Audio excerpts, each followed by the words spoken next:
যেহেতু আপনি একজন নাচের শিল্পী, এই নাচের এই চর্চাটা কবে থেকে শুরু? আমার মতে যখন আমার ৩-৪ বছর বয়স ছিল তখন থেকে আমি নাচ শিখছি। আমি বাফাতে নাচ শিখতাম।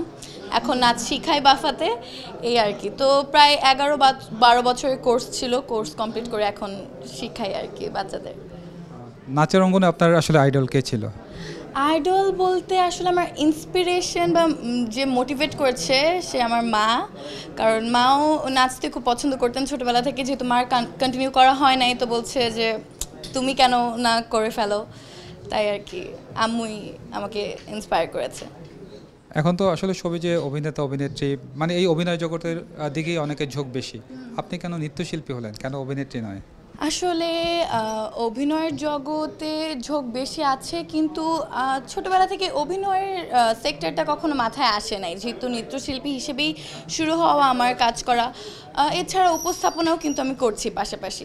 তো নৃত্যশিল্পী উপস্থাপনা এই দুটাতেই আর কি এখন কন্টিনিউ করছি। কি মনে হয় এই যে নৃত্যশিল্পী হিসাবে তো কম্পিটিশন কি কম না বেশি, যেহেতু অভিনয় জগতে কম্পিটিশন অনেক বেশি? নৃত্যশিল্পী হিসেবে অবশ্যই কম্পিটিশন বেশি, কারণ হচ্ছে অবশ্যই সব সেক্টরেই তো আজকাল কম্পিটিশন অনেক বেশি, তো নৃত্যশিল্পীতেও কম্পিটিশন আছে।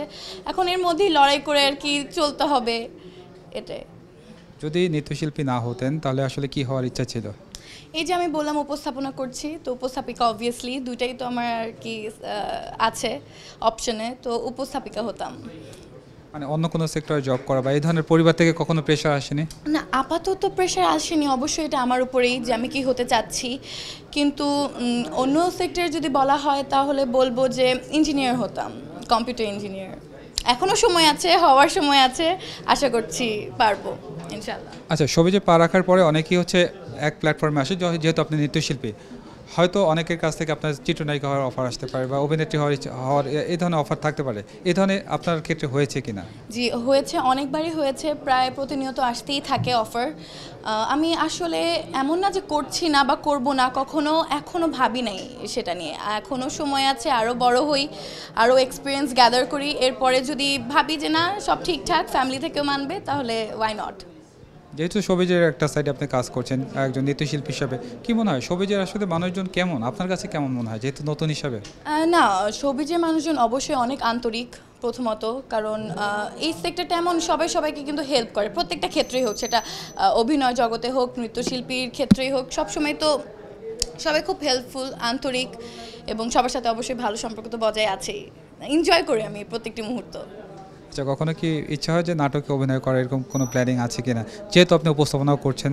হ্যাঁ, প্ল্যানিং আছে বলতে বললাম, যদি ভালো সব মানে আমার পছন্দ অনুযায়ী হয়ে যায় তাহলে করার ইচ্ছা আছে, কারণ যেহেতু উপস্থাপনার সাথে এটা কিছুটা সম্পর্কিত, তো তাই আর কি। নতুন যারা সবিজে পা রাখে তারা রাতারাতি ভাইরাল হওয়ার একটা টেন্ডেন্সি লক্ষ্য করা যায়, তা আপনার ক্ষেত্রে কি এই ধরনের কখনো চিন্তাভাবনা মাথায় আসছে কিনা? না না, এমন কোনো চিন্তা ভাবনা না। এখন ভাইরাল তো কেউ কেউ হয় যে স্বেচ্ছায় হতে চায়, আবার কেউ কেউ ভুলবশত হয়ে যায়। তো আমার ক্ষেত্রে যেন কোনোটাই না হোক, কারোভাবে ভাইরাল তো অবশ্যই কেউ হতে চায় না। ভালো কাজ করে আমি মানুষের মন জয় করতে চাই।